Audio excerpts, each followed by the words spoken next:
This is amazing. All right, so great panel to kick off the entrepreneur track today. I want to introduce you to Will West, Silverview CEO. Look at this phenomenal. Give it up for our panel. All right, Will, that's all I have. I'll let you take it from here. Are we on? We're on. That's all we need. Okay, so they've asked me to introduce the panel, but instead of doing that, what I'd like to do is start by introducing the audience to the panel, because I just spent a week in sales training, and I'm told that the best thing you can do is to first listen. So if we understand who you are, it'll allow us to do a much better job in delivering on what you're looking for. So how many of you have started a company, just by raise of hands? Pretty good number. How many of you have raised $5 million or more? How many of you have not started a company but would like to? How many of you are investors? What category am I missing? Who else do we want to know about? How many of you are just bored and had nothing else to do this afternoon? Yeah, we've got an honest person in the group.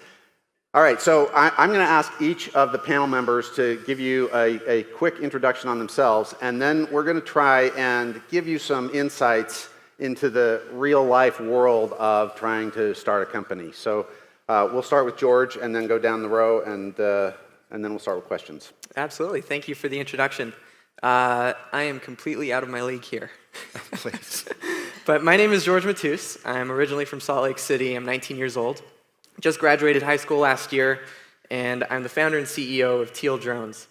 So Teal is a drone manufacturer, and you might wonder, aren't there enough drones in the market today? And to that, I'd say, it's really day one for drones.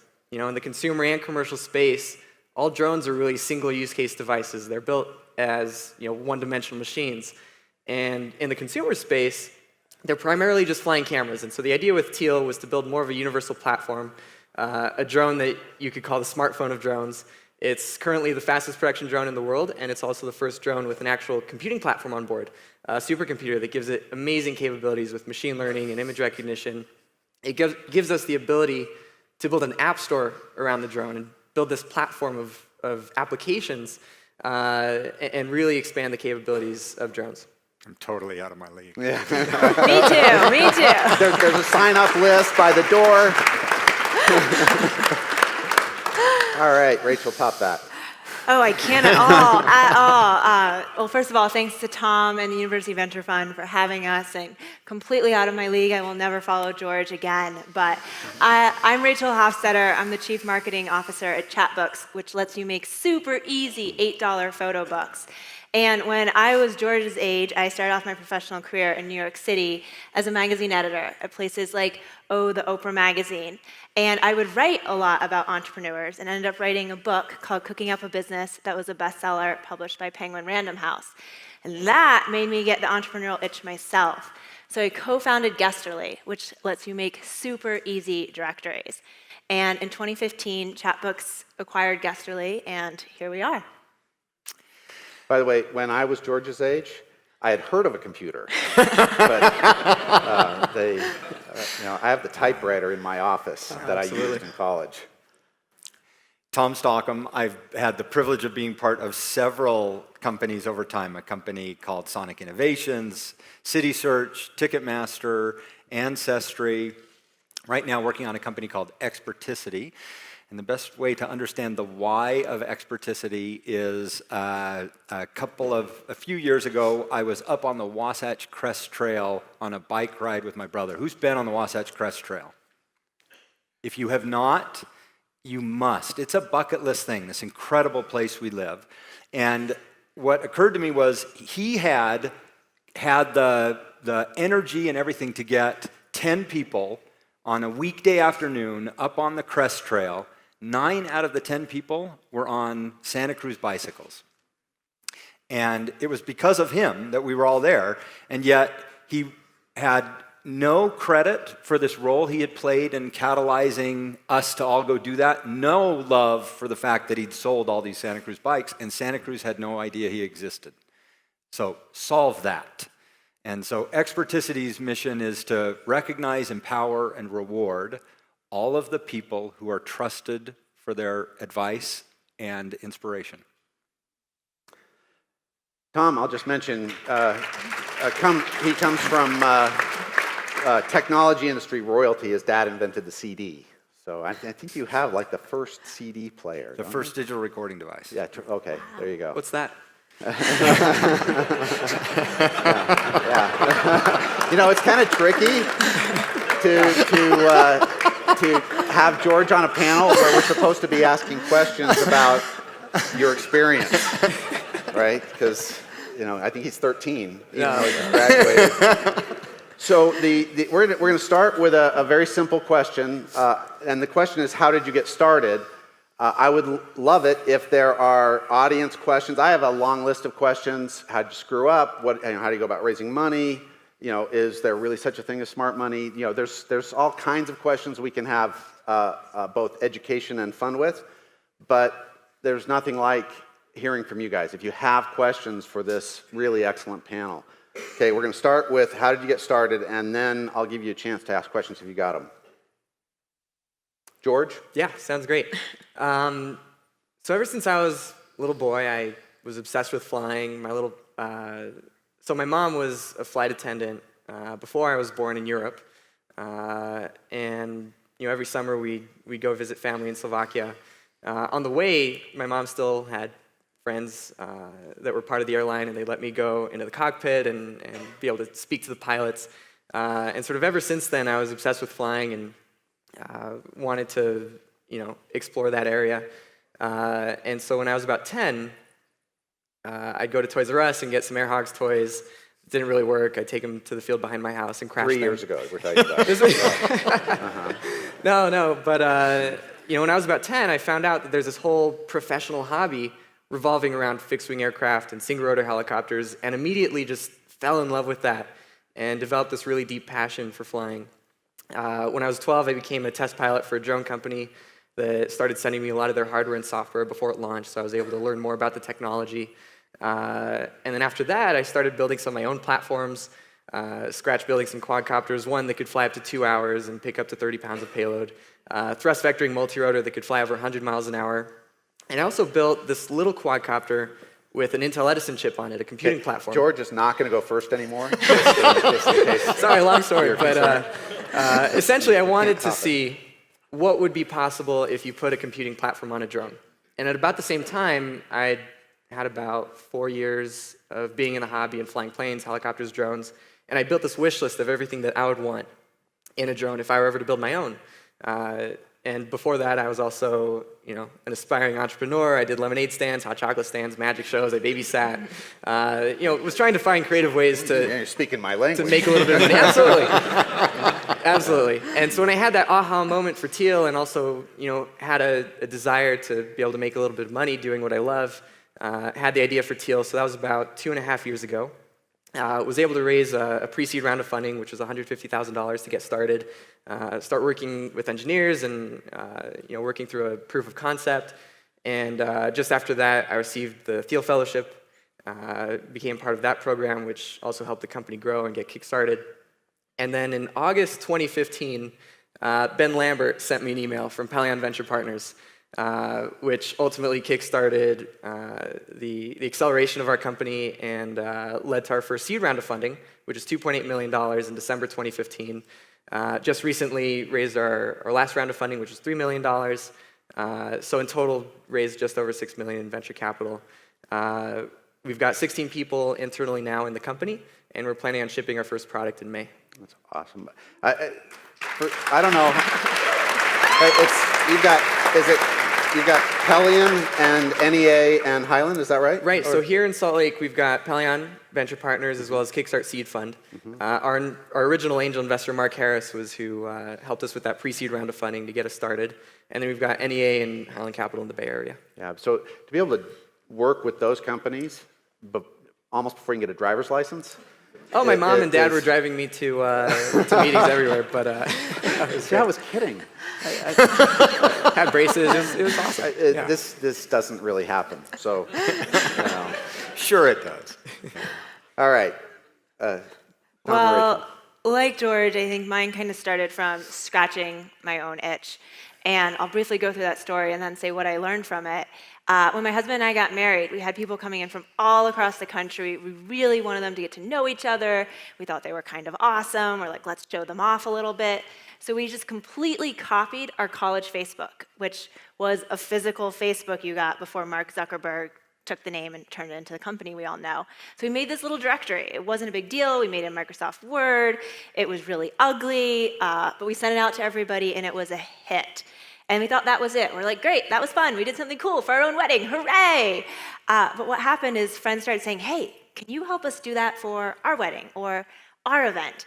And a couple months later, I got a call from this guy, and he goes, okay, I saw this thing at Zach's wedding. How do I buy it? And I go, oh, we don't sell. How much do you want to pay? And from that moment, it was about 4 weeks until we launched Guesterly. And 90% of it took place in the first week, which is what I want to say. You can go really, really fast. You do not have to be perfect. You want to figure out, do people want what you're buying? So let's say you have a business idea and you want to figure that out like right now. Have a party. It's Friday night or next Friday night. Maybe you're at something tonight. Next Friday night, have people over. Talk about your idea. Would they buy it? Like, would they pay cold, hard cash for this thing you're talking about? And as long as people say yes, then Saturday morning, like, great, go out and prototype it. You don't need to know tech skills. You can do so many cool things on the internet right now with wireframes and stuff. And then maybe spend Saturday afternoon making a brand. You can do it that quickly. By Sunday, you're like, do people want this? And that's how quickly you can start a business. I think it can feel really I'm hoping none of my scary. investors are in the room because the millions of dollars that I spend to try and do what you can do on a weekend. It's not going to be perfect. It's not going to be perfect at all, but it'll be enough to say, can I keep going with this? And I think that's the fun part, is that it's not scary. You can go out and do it in a weekend. And maybe it doesn't work, Nobody wants this thing you spent all weekend doing. Who cares? It was just a weekend. So take it and try it. Next weekend, that's my challenge. I'll answer the question. I'll answer the question a little bit differently, and just like after having done this a few times, what do I think are the most fundamental things you need to start a business? And people ask, is it an idea? Is it a partner? Is it money? Is it a business plan? Is it a blah, blah, blah, blah, blah? And I think it's really two things. I think it's conviction. You have to believe deeply enough that something should be different and better. Because, by the way, there are going to be so many obstacles and disappointments and whatever along the way, with the victories, but you See, now you know who the old guy is on the panel. conviction, and then the ability to assemble the resources. Yeah. And the resources are people and money and blah, blah, blah. But that's really all you need. There's so many good ideas. There's so many things, problems that need to be solved, that it isn't about the idea. It's about your conviction. And can you bring others, other money, other customers, other partners and employees along? They say great minds think alike, but I think old minds think alike. Actually, what are you saying about me? Having been around the block a little bit, that it's actually true. The one single characteristic in successful entrepreneurs, it's not just super geniuses, right? The one single common characteristic is they didn't give up, they didn't give up, they didn't give up. Right? Even when the world tells you, because they will, that you can't do it. And don't run out of money. Cash is king. Oh yeah. Make sure you have the resources. And it that. is true. That's as a founder, Okay. that's really your only main job. Yeah, that's right. That is right. And once you start, by the way, you're always raising money. It just, you don't raise the round and then, okay, now I'm going to go do the business. All right. If you have questions, great. We've got mics that I'm going to ask you to come up to. While you're coming up to the mic, I'm going to ask you to answer a question in sort of 45 seconds or less. This is hard for you, I know. What is your single biggest screw up, and so what would you have done differently? And try and answer that quickly, and we'll start at the other end. For me, it was having too much hubris. I was building a business. It was going really well. What I wanted to do wasn't what the board wanted to do, and instead of helping them understand what I really wanted to try and do, I just basically said, you guys don't know what you're talking about, I'll go get it done. and I was no longer the CEO Yeah. shortly after that. Yeah. See, in my experience, usually the board doesn't know what they're talking about. So that's great wisdom right there. And again, I hope my investors are not in the room. But sometimes it does feel that way because you're involved day to day and they're not. But the truth is, they see a lot of things, a lot of investments and good and bad that you don't see. So listen. I would have raised money earlier. I have since learned that investors invest in the person, less so the absolutely finished, perfect product. And you put a lot of energy getting into a perfect product without raising money. So I would have raised money a lot earlier.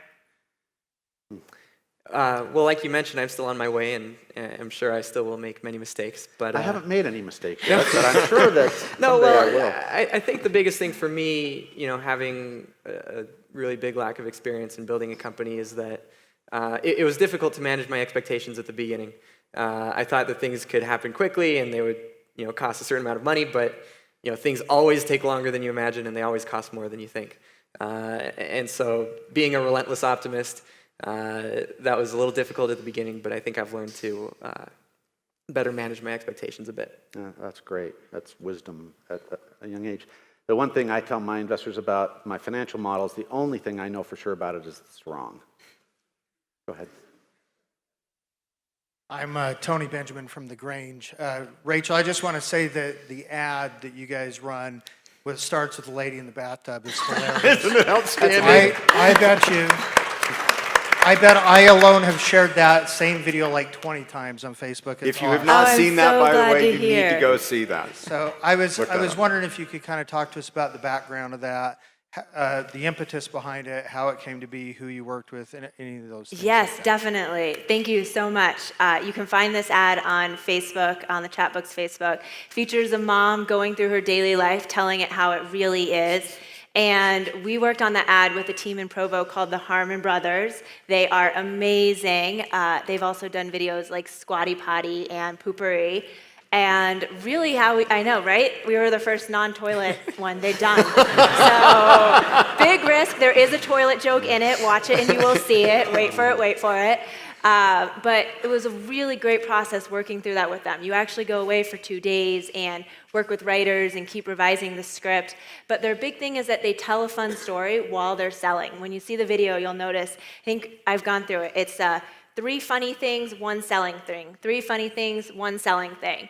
And so hitting a mix like that just keeps you interested. You wait for the funny, you're totally fine through the selling. But yeah, Harmon Brothers in Provo, cannot say that highly enough. They're amazing. So as Rachel said, you can easily start with your business any weekend and do a lot of the work on your own. But for a starting entrepreneur who doesn't have a strong network, how do you find your first angel, or how do you find manufacturers when you don't have those connections built yet? Do you have customers? Once we get an idea. You don't need the investor first, to Rachel's point. You need to know you have a customer first. Mm-hmm. When you know you have a customer, then if you need someone to help you with the money, you'll find ways to get it. I'll add that when I first started Guesterly, and when I first moved to Utah after that, I knew nobody in these spaces that I was going into. But I did know 2 things. I knew the people I knew in my other worlds, like publishing, and I knew what I could help people with. And so you probably have both of those people, right? Like you have friends somewhere, you know people, right? They might not be investors or entrepreneurs, but you know people. And there's probably something you're really good at. And so you can go out with both of those things. Reach out to all the people you know and say, hey, I'm looking to talk to people who are doing X, Y, Z. And you'll be surprised how many introductions you get. And then when you meet those people, don't be like, help me. Be like, hey, here's something I might be able to do to help you. And lo and behold, that's how you start to build your network and know people. And then you'll be one of those guys that knows everybody. Let me ask you a question that's a follow-up to that's related. How, this is I know a hard question. How often or how consistently has the market success solution matched the original idea? That's a good question. With Teal, I think it's actually pretty similar in that the idea since the beginning was to make a multi-purpose platform, something that's capable of of having a lot of positive impact with multiple types of use cases. What changed for us is defining what use cases will be most important to our customer from the beginning. We have this platform, we have something that will be capable of doing a lot of different things, but what do we hone in on first? And is it what you thought it would be, or you must have had a concept at the beginning? How are we actually going to get started? Yeah, at the beginning it was more geared towards commercial. We were thinking of using drones for commercial applications like search and rescue, agriculture, building inspections, and monitoring and surveying. But as we sort of worked through the proof of concept, we decided it would be better to come out with a consumer product, something that would let us get our technology out there in the hands of a lot of people. They can build software around this. And once we've matured that platform, then we can transition more into commercial and start working on those types of applications. And then going back to what Rachel and Tom were talking about earlier, the two things for me starting off were, I guess, purpose and passion. Purpose being, what is your North Star? What are you trying to solve? What is your main purpose in building out this company and this product? And then passion, going back to not giving up. Teal for me has been just the most wild emotional roller coaster. And if you have that core passion, it keeps you going through those low times and then reinforces what you're doing in those high times as well. Mm-hmm. Any follow-up thoughts on that? Completely what you said. With Chatbooks, with Guesterly, with every company I featured in my book, I think they started off with one thing, and then the heart behind it was the same. Did you catch that? She's promoting her book, like right in the center there. Well, lots of examples. You didn't even notice. Every single time you listen to it, to say how common this is. You start off with one thing, and your heart, the passion behind it's the same, but it switches. Like the end product is something different, maybe it's very different, maybe it's just shades different, but the heart, I think, usually stays the same. Yeah, just back to the conviction thing. I think you have conviction about some general direction, idea, something you can articulate that gets people to buy in, but the specific implementation plans rarely go as you thought. Even conversation to conversation, when you're trying to describe it, people, you evolve how you're talking about it. You try some element of the actual product, and people like a lot of it, but they don't like parts of it, and it doesn't go the way you thought. Right. And I think as an entrepreneur, most of the people I know as entrepreneurs are very self-critical, and their perspective is, it didn't go anything like we thought. I think that's okay and healthy. Do you learn, correct, and go some more? We built a $100 million company, and it was all on we put a home automation system into a hotel room. The only thing in the entire room, completely automated, the only thing that was non-functional is what we built a $100 million company out of, because that's what the customer wanted. Yeah. Right? Yeah. Yeah. I know that for a lot of people, it can be easy to be very product focused. How do you think about going from focusing a lot on building your MVP or kind of getting something going and maybe hustling and finding those first customers? How do you make that transition from focusing a lot on your own efforts and then scaling it out to, like, basically, how do you think about marketing? How do you think about making that transition from having maybe a handful of customers and knowing what resonates with them and then getting that out to scale where you can really get it in front of your target market? I think what works for talking to one person also works for talking to 100,000 or 1 million people. So obviously, getting it out there in different ways, but the message should stay as close to if we were talking here one-on-one as possible. As far as channels to get it out, there's obviously many, many channels, from digital marketing to press to email and things like that, social media. But the more you're just talking to one person, that original customer that loved it, I think people resonate with you more. And investors are going to like that too, right? If you can prove it at a small scale, but then do more of that same thing, and you just need money to fuel the process, that works for investors. I feel like that's a practical softball question. What Rachel said is kind of at the heart of what we're doing. This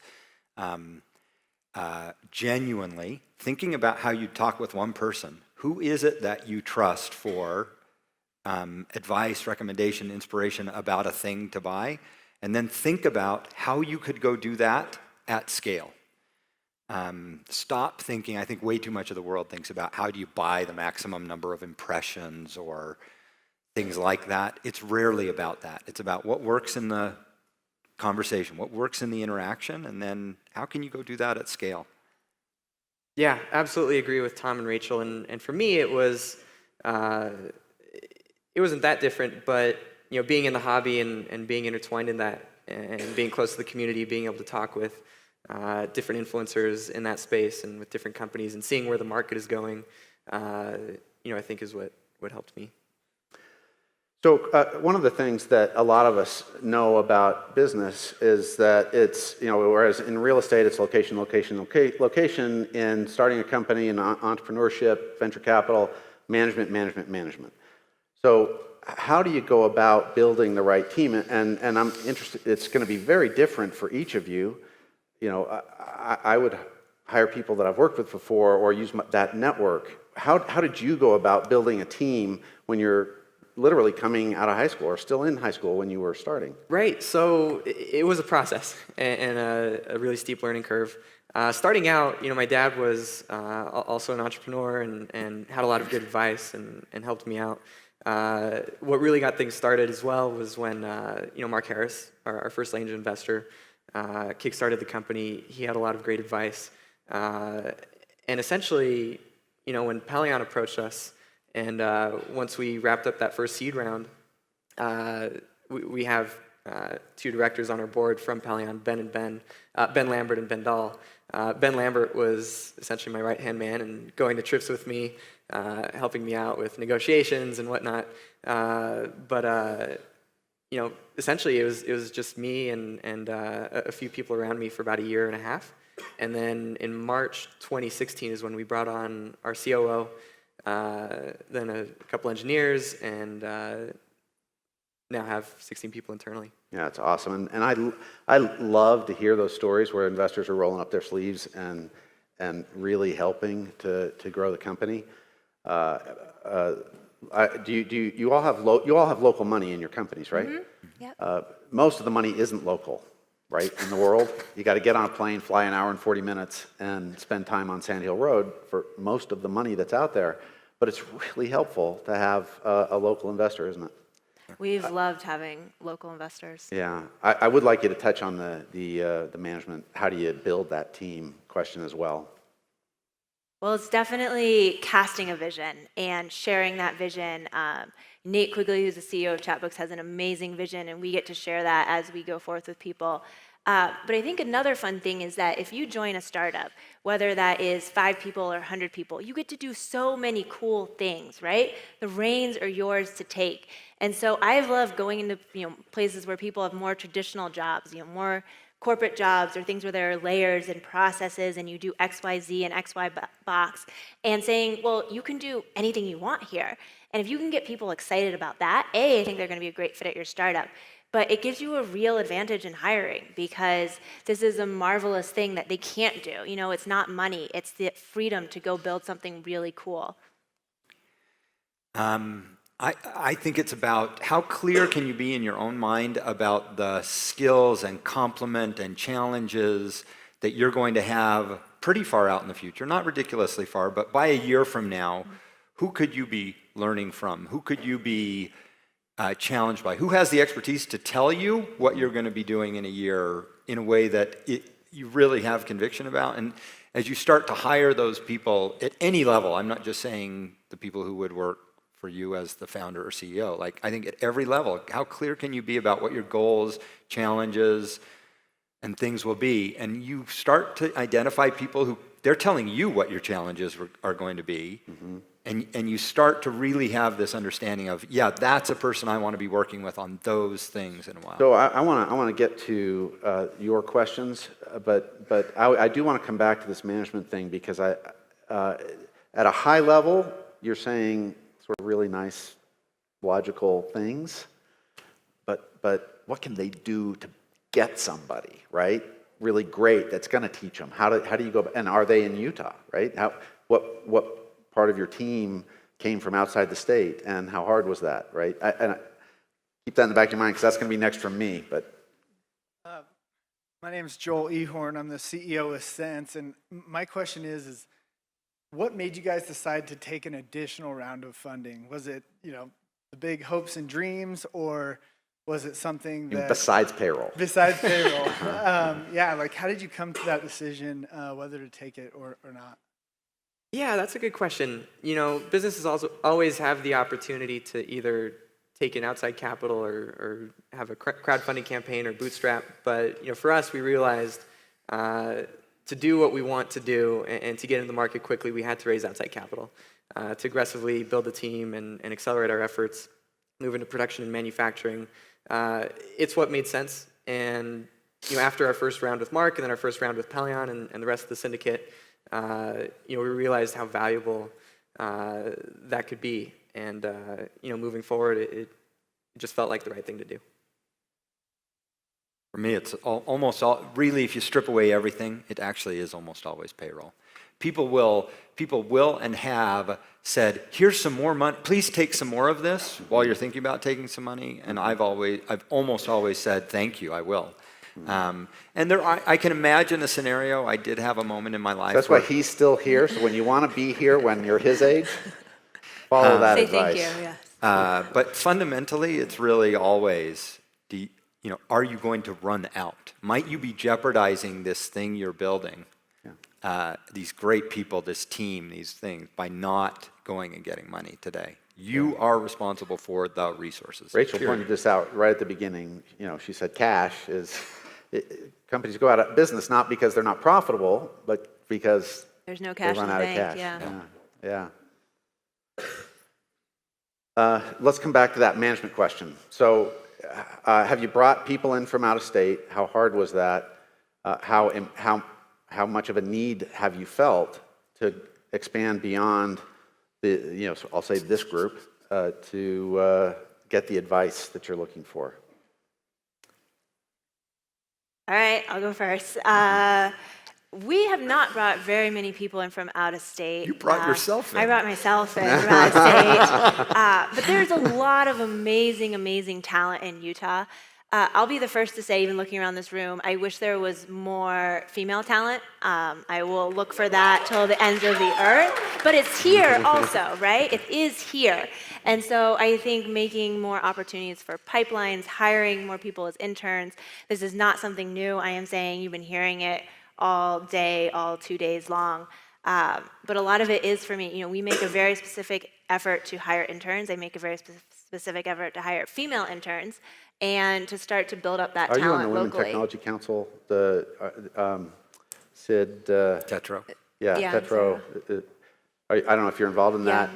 Yeah. That's a great organization in Utah that's really trying to strengthen the female base in the technology community, entrepreneurship community. I think there's more here than we think there is, too. And so sometimes the challenge is just going out and actively trying to find it.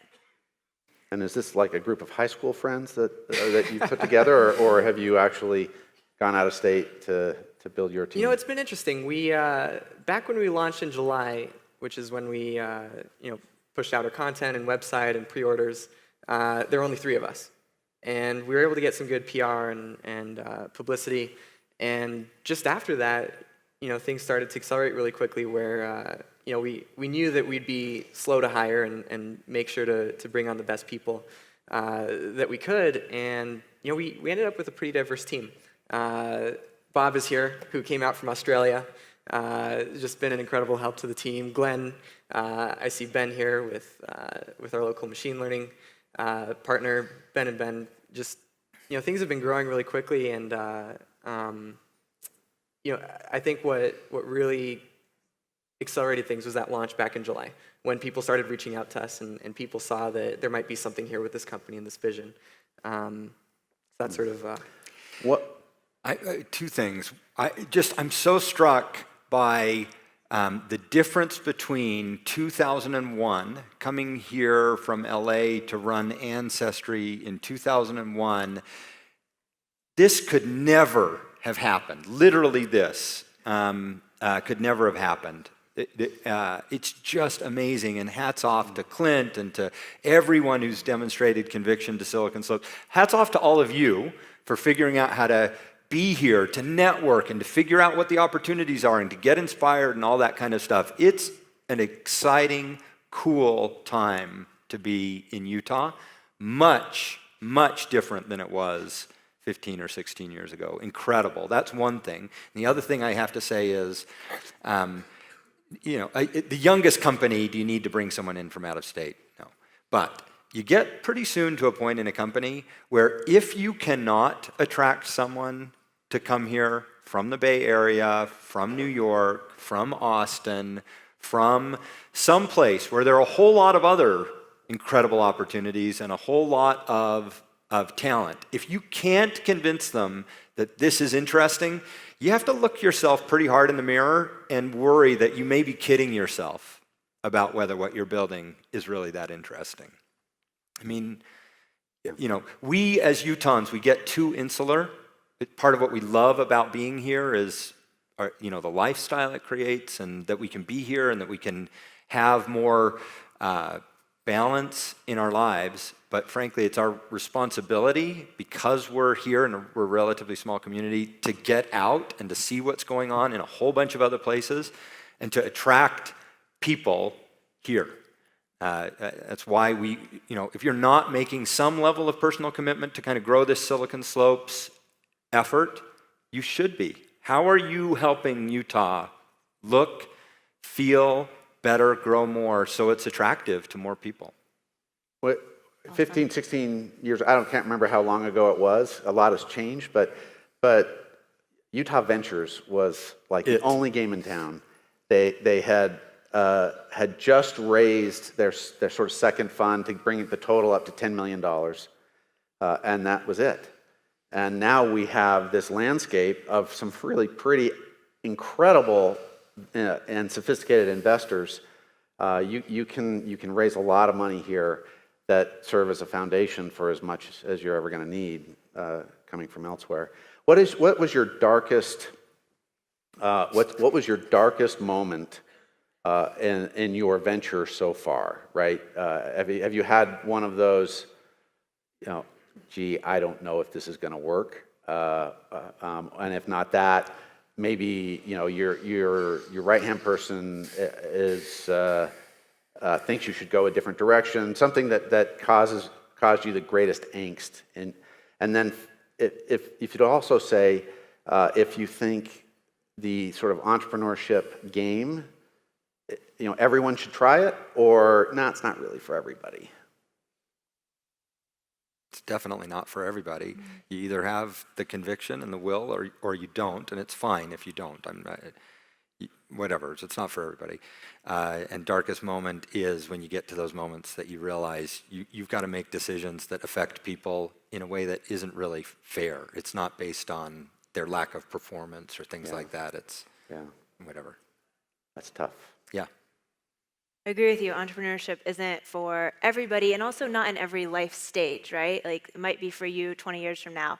I do think everybody can have something they're really passionate about, whether it's a side hustle or a hobby or volunteering at a certain thing. You can have something that feels like you pour your heart into it and it is yours. But that does not have to be a full-time venture-backed business in any way, shape, or form.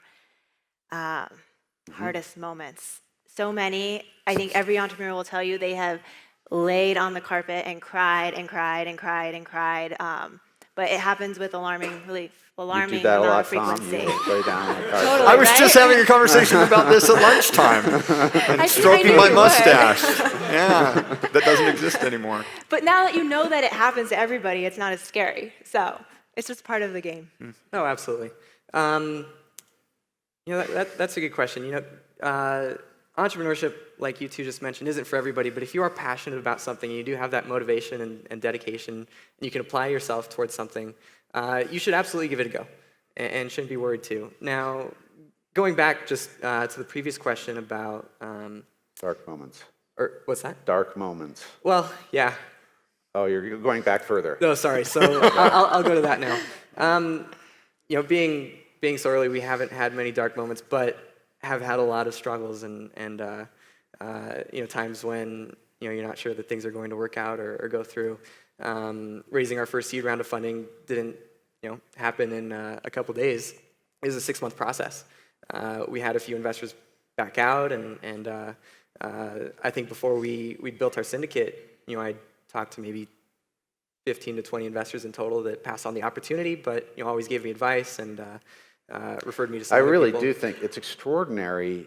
I mean, at your age, to raise, not only raise the capital, but from the people that you've raised it from, and with a product that a lot of us, sort of the unwashed, would say, oh, come on, there's like 1 million of those now, right? Yeah. Really? You're going to try and compete, and you're like, just out of high school? Really? Getting it done. No, I'm incredibly grateful for it. And 6 months, it's not a long time for achieving, what you did. No, thank you. I appreciate it. And like you guys said, the culture here and the community has been growing just so much in Salt Lake, not only on the venture capital side, but also on the talent side. Even though we've brought in a lot of people from out of state, a lot of our best talent came from here as well. And now that there's a bigger startup culture, people, are more accepting of startups and joining them and taking on that risk. And I'm really proud of the team we've built where I didn't think it would be possible to bring on people who would be just as passionate or motivated towards your vision as you are. And when they are that, it's a beautiful thing. It is beautiful. And it's just something I'm just incredibly grateful for. So I thought you were going to say the hardest thing is that I explain to people the technical issues, and they just can't keep up. So we're getting to the close of our time. I would like sort of one final piece of advice from each of you to those of you who might be early in a company or wanting to start a company.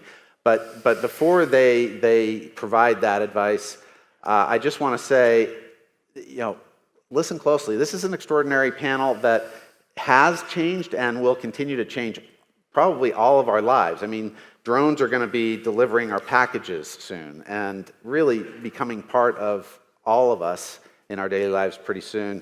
I think, that taking our social media and packaging it in a way that it becomes useful, that it becomes my, long-term way to keep track of my life, I think we're all going to be using probably that product, right? Chapwick's product. And, I don't know how many of you have used Ancestry, but, because you're in Utah, there's a sort of better than average chance. And all the things that Tom is doing and influencing you probably in ways you don't know. This is an extraordinary panel. So I'm grateful for their participation. But let's close with that one bit of advice from each of them to those of you who are entrepreneurs or would like to be. Look, the things you'd be afraid of, the things that are holding you back, you're going to be afraid of, and they're going to be holding you back forever. So whatever. Some little piece of advice is take a bigger leap than you think you should. But the only thing I really know is that I don't know a lot. Those sessions this morning I thought were just awesome. And I literally, like sentence by sentence, I was thinking, oh shoot, I've got so much that I've got to do better. So I don't know that I have that much advice, really. The more you know, the more you know you don't know. Well, I've done a ton of things that have not worked, but one thing that did work really well for me was I made 2015 my hashtag year of hustle. And I think when you're doing an entrepreneurial journey, usually it's many years and it feels very, very long. And I gave myself a very set period of time to go as hard as I could, work as hard as I could, have new ideas, reach out to new people. I think I first met Clint during Year of Hustle because I sent him a cold email and said, let's get lunch. Pick a time. Say, I'm only going to do it for X amount of time and I'm going to go as hard as I possibly can. And then let yourself, decide whether to keep doing it or not at the end of that time period. Takes off some of the pressure and knowing, do you keep going or do you stop? So maybe for you that's a month or a year or 2 years, but give yourself a time frame. And then you can switch careers Yeah, after you're done exactly. with that year of hustle. As I still learn, there will be a lot more things that I pick up over the next couple of years. But for me so far, I can't stress enough, if you're looking to do something, if you have clear-cut passion or clear-cut purpose, you know what your North Star is, you know what you're trying to accomplish, and if you do have that passion within you to take on the unknown and venture into the scary place, if you're willing to learn things and build a team of people that are smarter than you, you should do it. Awesome panel. Let's give them a round of applause.